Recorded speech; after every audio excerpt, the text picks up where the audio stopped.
This is Julia with iCadenza, and I'm here with Victoria Kirsch, who is a coach and collaborative pianist, and she's here at Songfest this summer, and we're thrilled to be here with you. Thank you so much.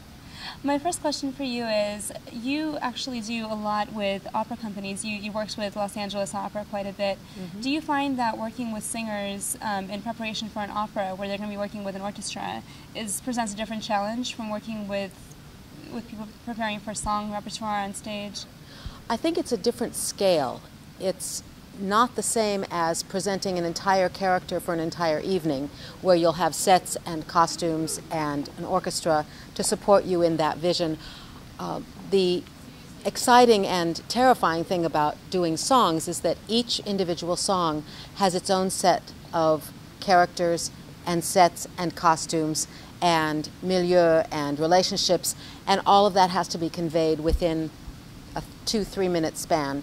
So it's much more up to the singer to come up with ideas about this whole milieu and present it to the audience as though it were a full opera.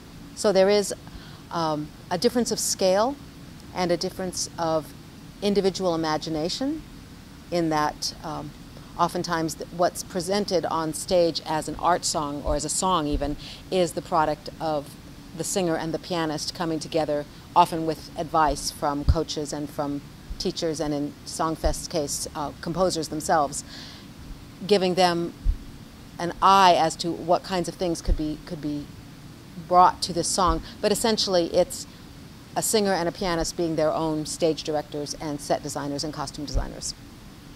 Now, speaking of song repertoire, is there any particular area of song repertoire or time that really speaks to you?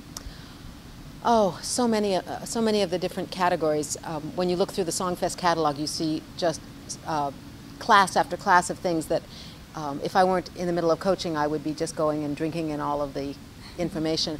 I think one of the most exciting things about the song literature and also about Songfest is that the American song literature is really experiencing a resurgence, a real renaissance, and the connection to the outside world, rather than just this sort of what people see as an elite world of music and of song, by using American poetry for the most part and American contemporary composers, there's a direct connection with a lot of our experiences, whether it's actual poetry and art songs made by composers as art songs. Oftentimes there are settings of American folk songs that are absolutely beautiful, and each of the composers has his or her own take on folk songs, but they're things that speak to us as Americans. So that's a field that I feel really strongly about, and one of the reasons that it's so much fun to come to Songfest is that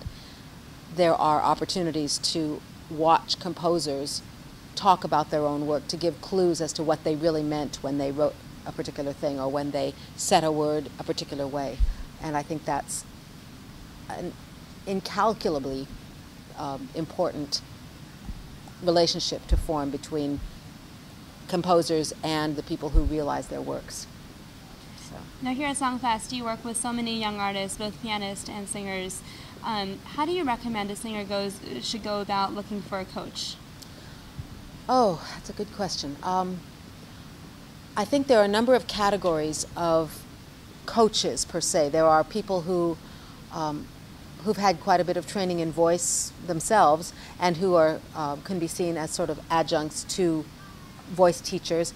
There are people like myself. I'm not a singer. I don't consider myself a singer, and I feel that there's so many aspects of music making to be explored without actually touching the actual mechanics of the voice, and besides which there are people who are incredible experts at shaping and forming and refining vocal work, that there are lots more tasks that I can help with. So the idea of selecting a vocal coach, I think a lot of it has to do with what an individual singer feels that he or she really needs. I know a number of singers who are excellent pianists. They don't need somebody to bang out the notes for them or to count for them. On the other hand, there are others who are just beginning who don't have piano skills, who need somebody to help them through, understand the harmonies, understand the sort of the three-dimensional aspects of the work, of the music. There are also people, I happen to love poetry, and I've talked with a number of poets and with people who are involved with words, and so that's always a pleasure to work on the poetry and how it's set by a particular composer. So I think each singer has to discover within him or herself what he or she needs, and then look for somebody to work with, getting recommendations, finding out who's in town, who's not in town, who has different specialties, somebody who knows Russian literature very well, somebody who's an expert in French, that kind of thing, to be able to explore different aspects of the literature. And for a collaborative pianist who's just starting out, what would you recommend they do to get on the path that they're hoping to go?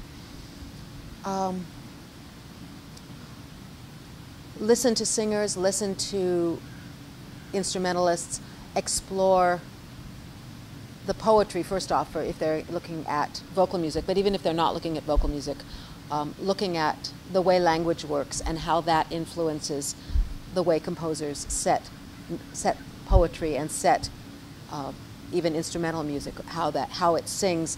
One of the traps for young pianists is that we're so often, from the very beginning, classical pianists at least, are asked to look at the score and realize the score as it's written.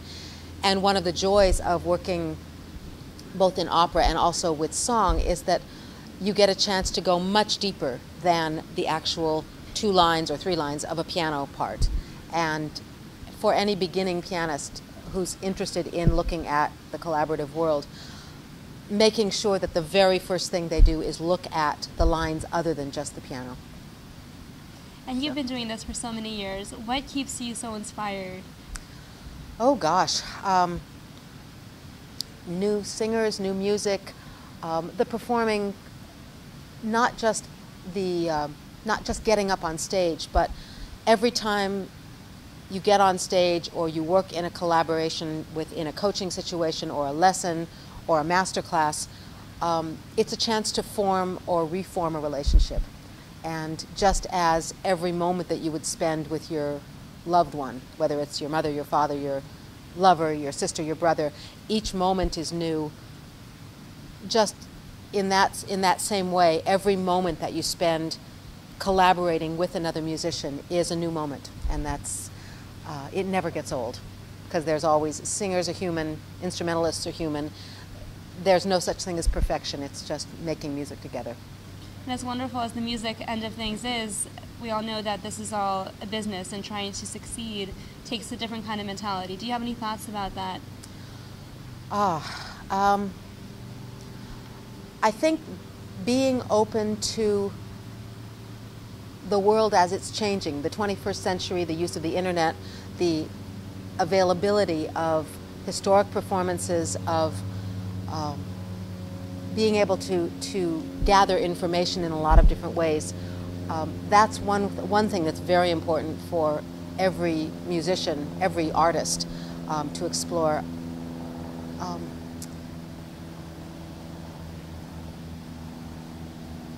I think in terms of the business, one of the advantages that collaborative pianists have is that we're always needed, that there are always opportunities to collaborate, whether it's in classes, lessons, master classes, competitions, performances. There's always more, and there are always people coming up through the ranks, whether that's from elementary school through junior high and high school and into college, and then into the professional world, and not being closed, oh, I don't do this or I don't do that. At a certain point, at the same time, at one point I said, well, I don't do windows and I don't do piano concertos. At a certain point, there's just so much incredible literature, you have to focus on what really makes you happy and makes you interested. So there will be music that doesn't interest me as much, and so I've done some of it in the past and decided, I really enjoy this aspect of things. I'm pretty helpless when it comes to singers. I have a real soft spot. They're very interesting, unusual, powerful, and at the same time incredibly vulnerable people. And not every pianist is willing to put themselves into that milieu and be comfortable in it. And when singers find those kinds of people, they should give them chocolate. Just because there's there's something very special about a collaboration between a pianist and a singer, and not everyone is open to that. So when they are, find them and collaborate with them. So Find them and never let go. or find them and collaborate with them until it seems like not the right thing to do anymore, and then find other people, because there are always other people. Well, So. you've changed so many lives with the wonderful work that you do. So thank you so much for that. Well, thank you so much. And best of luck in the future. Thank you. Thank Thanks. you. Sure.